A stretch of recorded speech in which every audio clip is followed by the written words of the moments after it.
Welcome back to my reviews, and it's only been half a day or a day since I did my last video, but this video was supposed to be part 2 of that other one.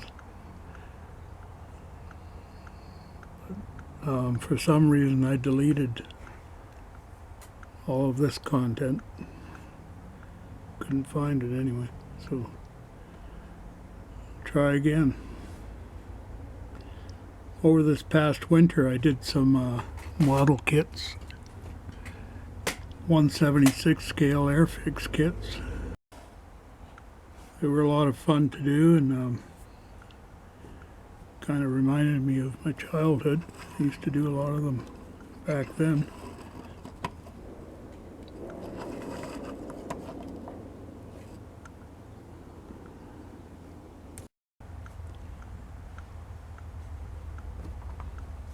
This one here is a German armored car.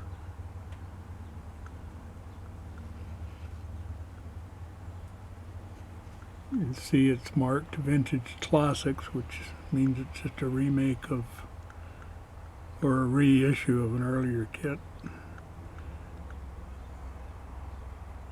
Sometimes these kits are okay, other times there's a lot of flash and stuff, and lots of difficulties getting them together. But the ones I did during the winter were pretty good, actually.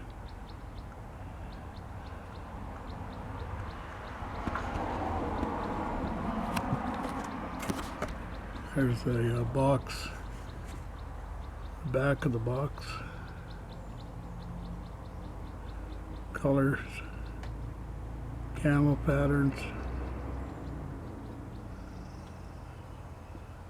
This is a desert scheme they've got for the model, but I did more of a Northern European, like in Norway or somewhere like that.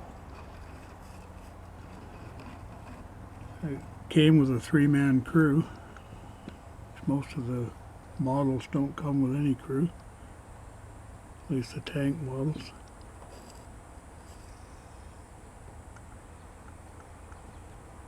It's got an officer figure with binoculars, and the gunner and the loader.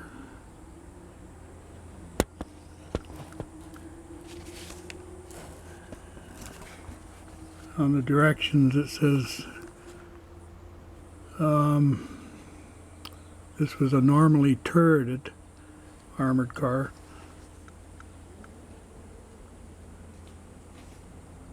The early 8-wheeled vehicles proved particularly effective during the North African campaigns, where they were used for reconnaissance and policing duties, and with their faster speed an advantage over the tanks.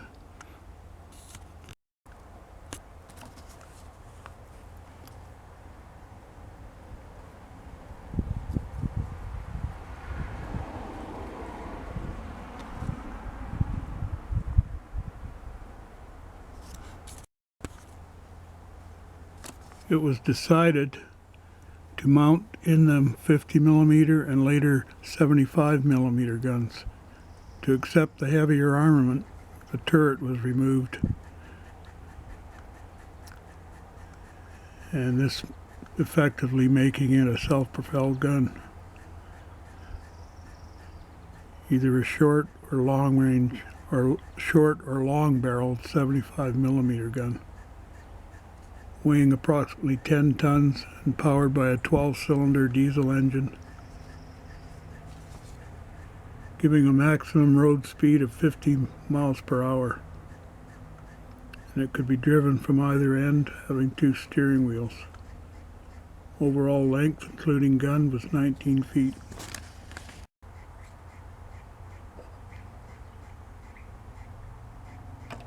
The next one I did was a British tank.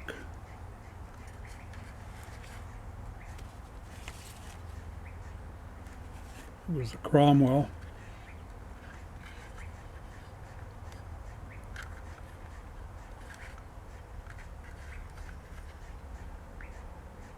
It was another one that was enjoyable to do.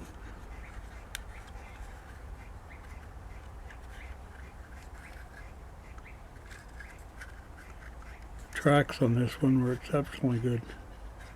Sometimes they're a pain in the butt to get joined together without gluing them or anything, and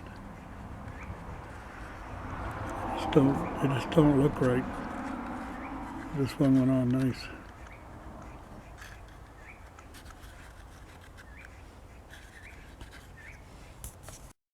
Could make two versions of this one.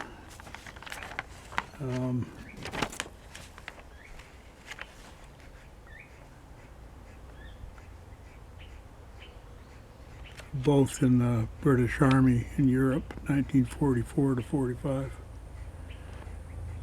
This one I did was the 5th Royal Horse Artillery, 7th Armored Division. And the other one was that you could do was the 11th Armored Division.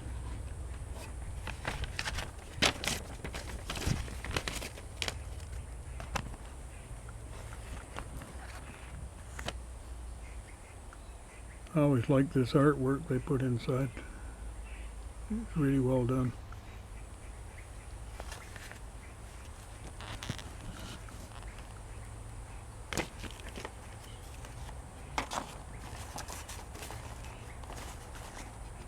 Got the box top here somewhere, yeah. There's the box top. Action scene. Shell exploding behind them.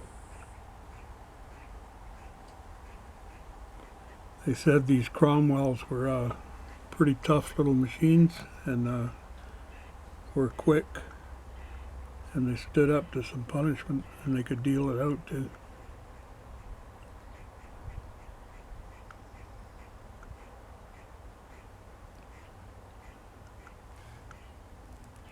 And like I say, it was a nice kit to build.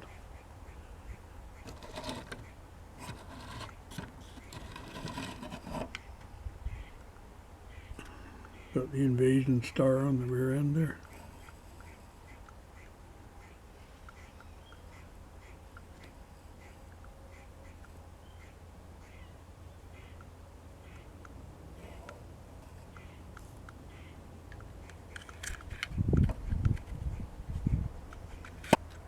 It's a nice little model, this one. That's a Cromwell Mark IV.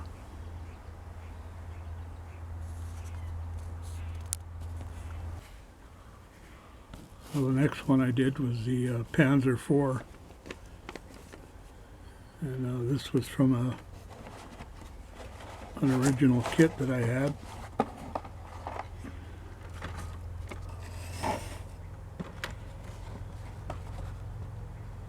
It was one of those kits. I had quite a few sitting around unbuilt. I was going to keep them in the box, thinking the value would go up. A lot of guys keep them that way. They never build them. But I can't resist knowing what's in the box, so I had to build it. And again, it was a nice kit to build.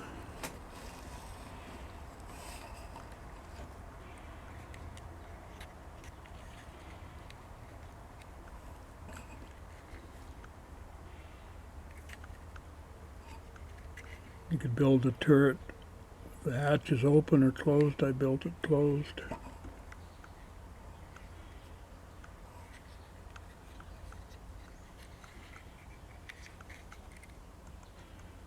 These tracks I had to sew together, stitch together with thread, needle.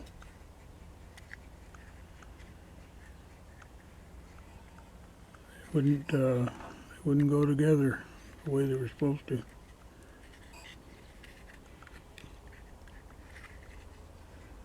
And I just tried to position the track so you couldn't see it too bad.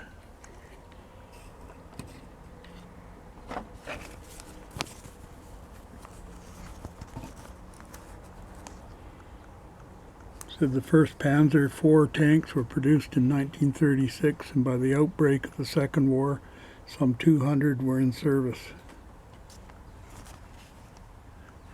Originally designed as a support tank for the lighter Panzer III, the earlier versions were armed with a short-barreled 7.5 centimeter assault gun. As a result of experience gained in the Polish campaign, the armor was increased and detailed improvements made to create the Mark IV-F-1. In 1942, the long-range barrel 7.5 centimeter gun was introduced on the F-2, which was the only German tank capable of meeting the Allied armor on equal terms until the Panther and Tiger became available.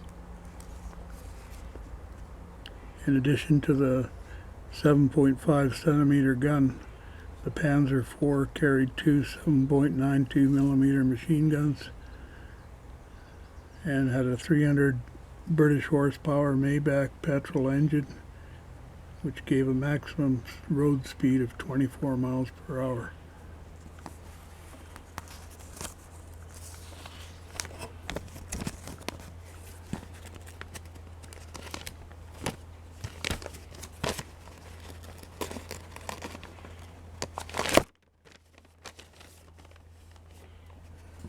It's got some nice drawings where to place your decals.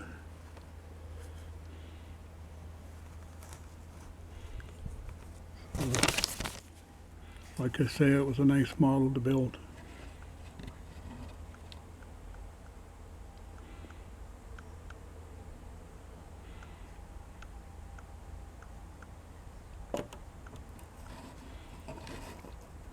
There's some spare wheels there.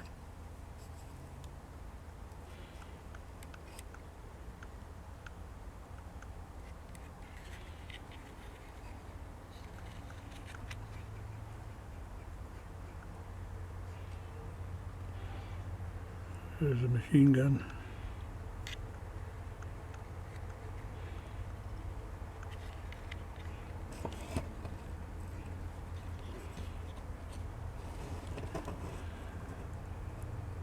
And the other machine gun right there.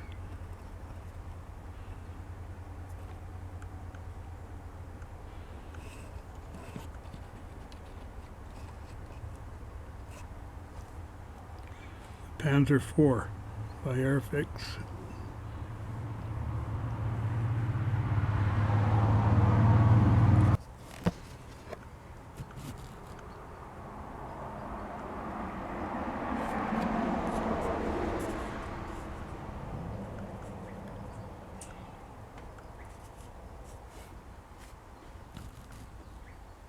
Now the next model I worked on was the Russian T-34 tank. Another Airfix kit.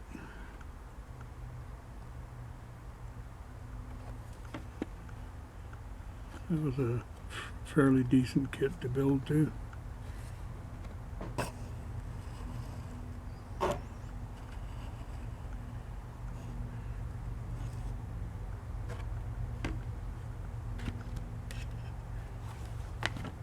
There's the box top.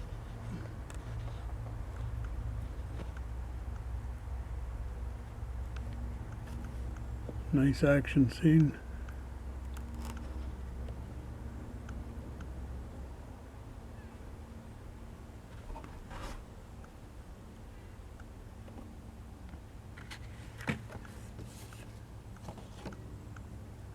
And there's the bottom of the box.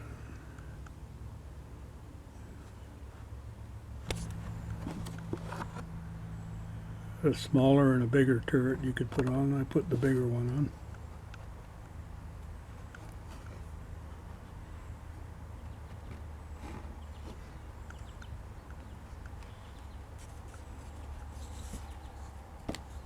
A nice kit to build though, like I said.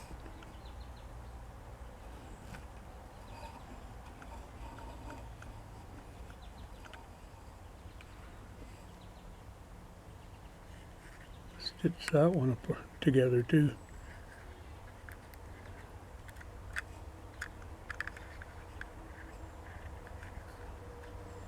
Some of these, the tracks don't want to lock in where they're supposed to.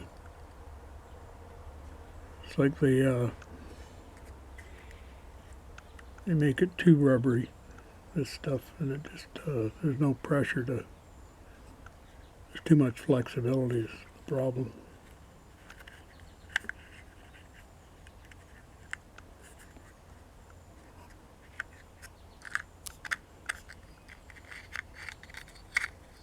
And once you apply the pressure to plug the little dealy-doos in the holes, they just bend over, they won't go in.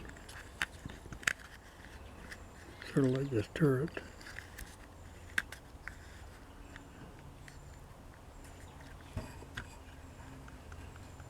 It's the Russian T-34. I was reading about those, and apparently they got to the point where they were building them and pushing them right out of the factory, unpainted. The demand was so high, and they wanted to drive the Germans back.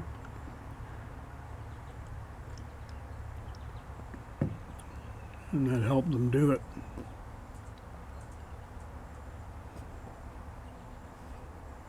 That's the Russian T-34.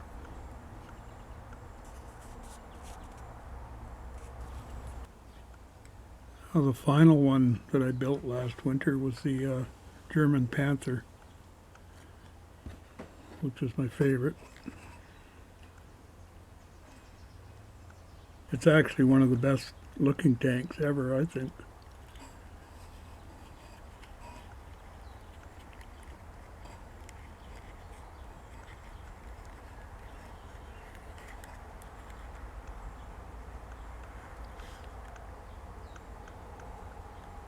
A little bit of detail on the bottom there.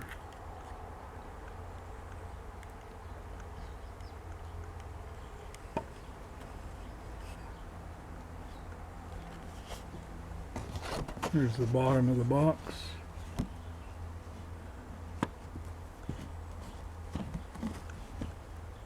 Vintage classics. Showing your decal positions.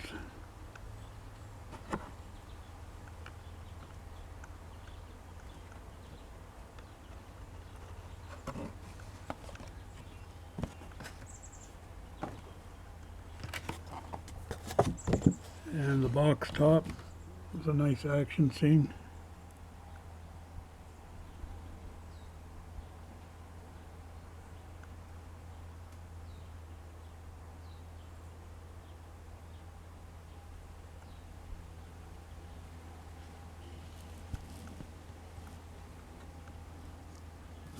This was another nice kit to build too.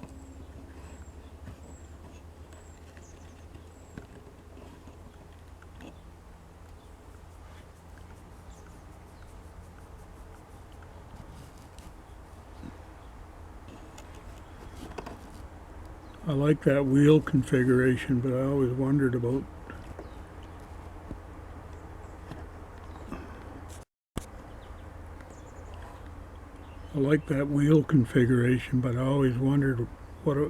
what they were like in the field. If something, like if a shell hit those wheels, it would have been a major job to change one of those and to change the tracks. I guess they'd have to haul it right out of there if they could.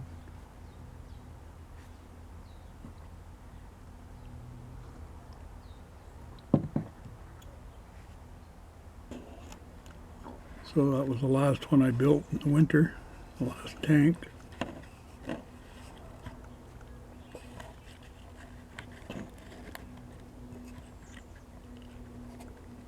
I have a couple, 3 or 4 more models that I'm going to get at this winter maybe, or the fall. A couple of American machines. I think one more German. I'm not sure, but I think those kits, The other kits I have, I think they're all Matchbox, which I really like too. In the same scale, 1/76. So when I get on with them, I'll let you know as each one's done and maybe do a video as a grouping. I've got a couple of more kits here I did in the winter.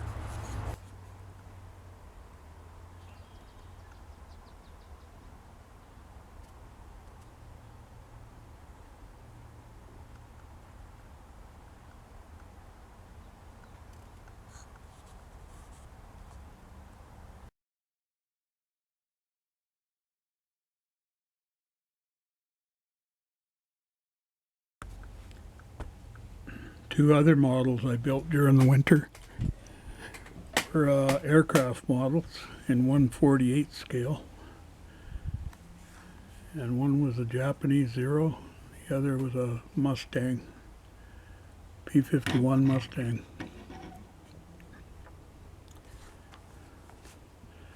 I think I'll start with the Zero first.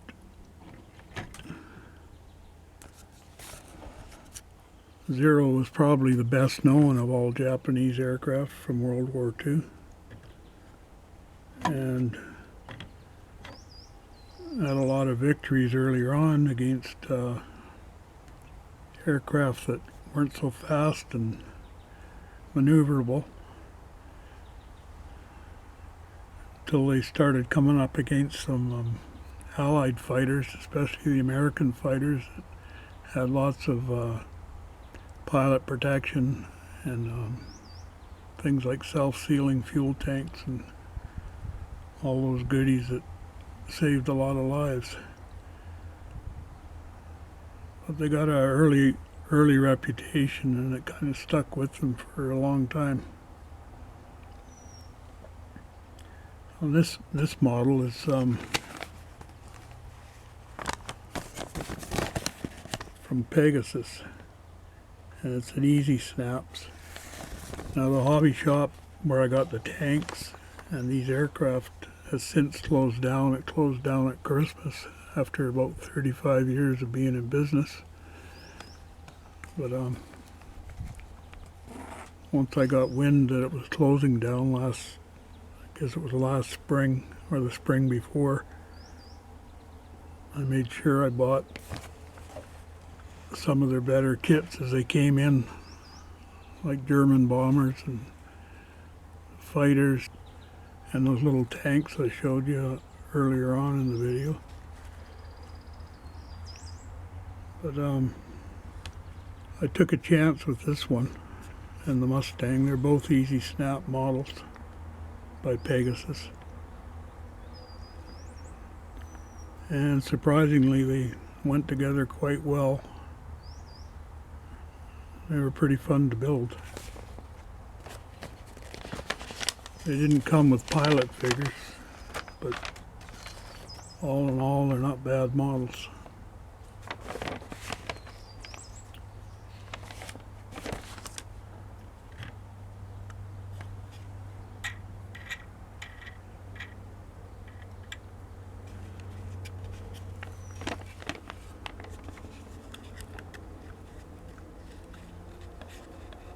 The cockpit just snapped on, so it's easy to take off.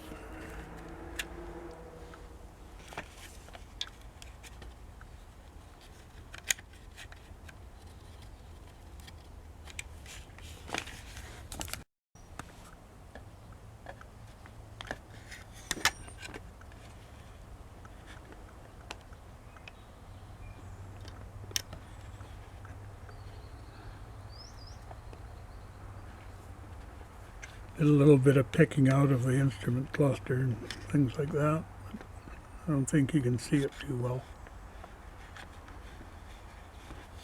Plenty of room in there though. A figure would have been nice.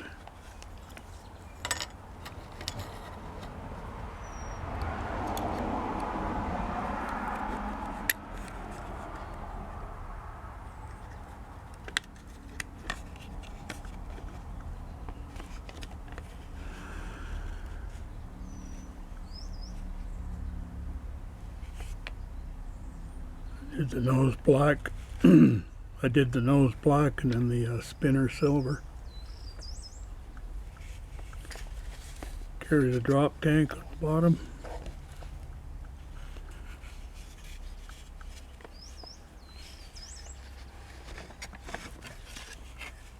The meatball insignia.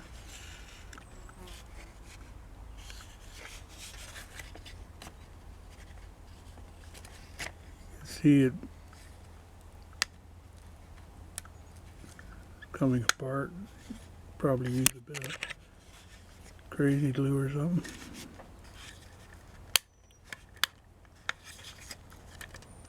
Yeah. They go together really well. They snap tight, but they start backing off eventually.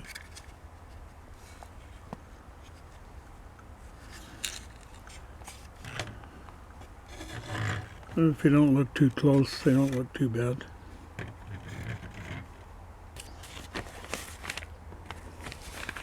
That's the Japanese Zero by Pegasus Hobbies.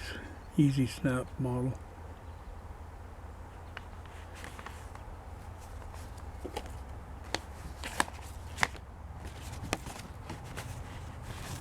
Here's the box top.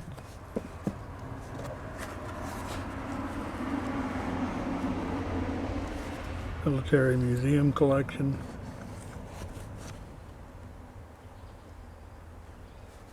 This type of Zero too was the Type 21 was the kind that attacked Pearl Harbor. So that's probably what they're depicting here.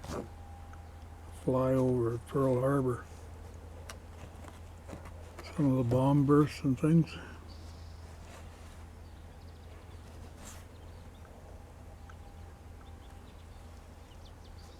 Some nice artwork though.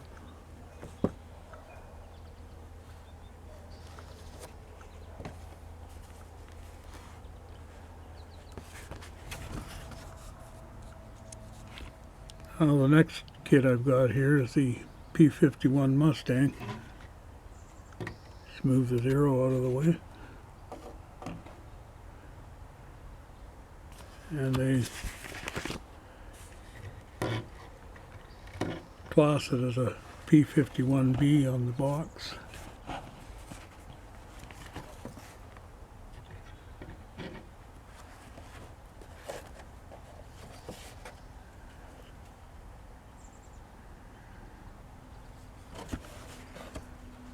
You can usually tell those by the framed canopy rather than the bubble of the D canopy, or the D version.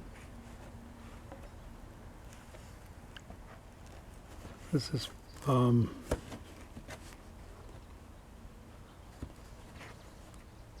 part of the Tuskegee Airmen squadron. And it depicts the aircraft flown by Lee Archer, who was the only ace out of that squadron. He got 5 kills.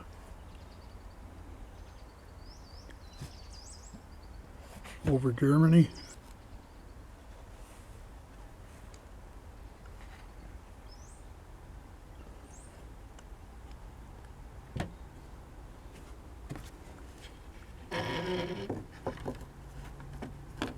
Again, it wasn't a bad kit to build. Some of the joints have come apart a bit, but most of them have stayed together better than the Zero did.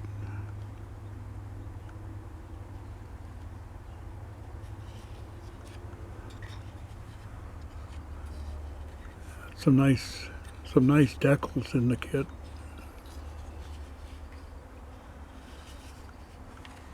Especially this one, which was a full-length decal that went around the nose there.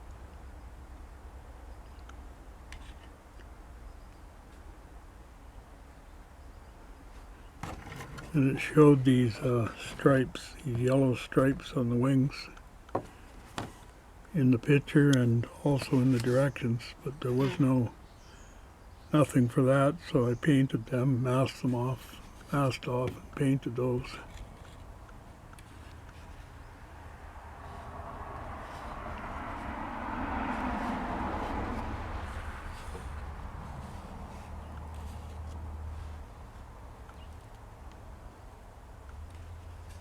But it was a nice kit to build, actually.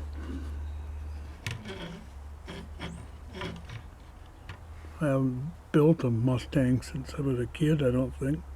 And that was a 1/48 scale too, by I think Monogram.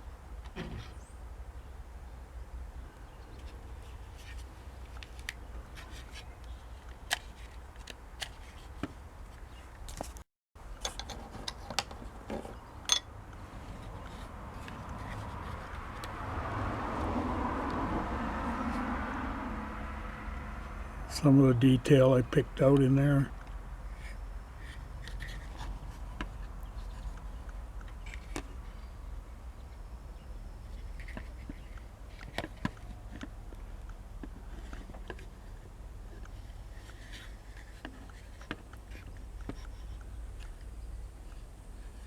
Again, you could fit a pilot in there quite easily.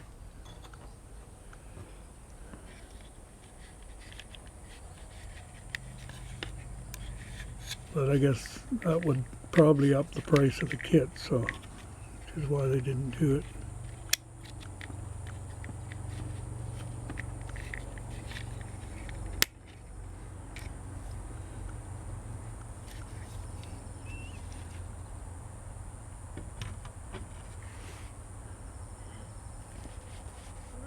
And it says actually Archer flew a P-51C, not a B, but the only thing that made it that designation, a C rather than B, is the place of manufacture. The Bs were manufactured in Inglewood, California, and the Cs were manufactured in Dallas, Texas, so that's really the only difference.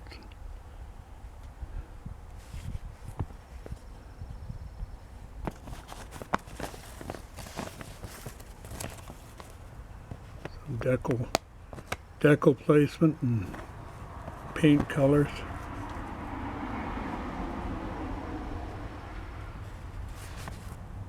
It shows those stripes as insignia yellow.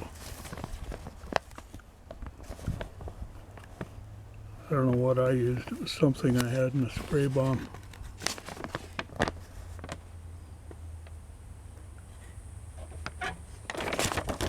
But again, not a bad kit to build, considering the snap type.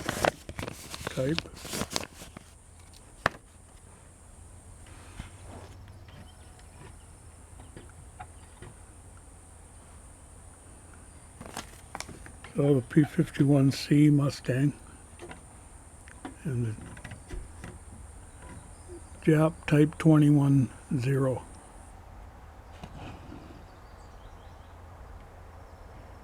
Two fairly decent kits, actually, and fun to build.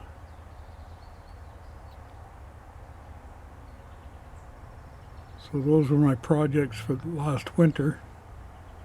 I hope to do more this coming winter. And I really enjoy model making. I didn't do it for years, and once I started again, I got the bug. So I hope you enjoyed looking at these model kits and getting a little information maybe you didn't have before. And I guess we'll call this part 2 of my previous video.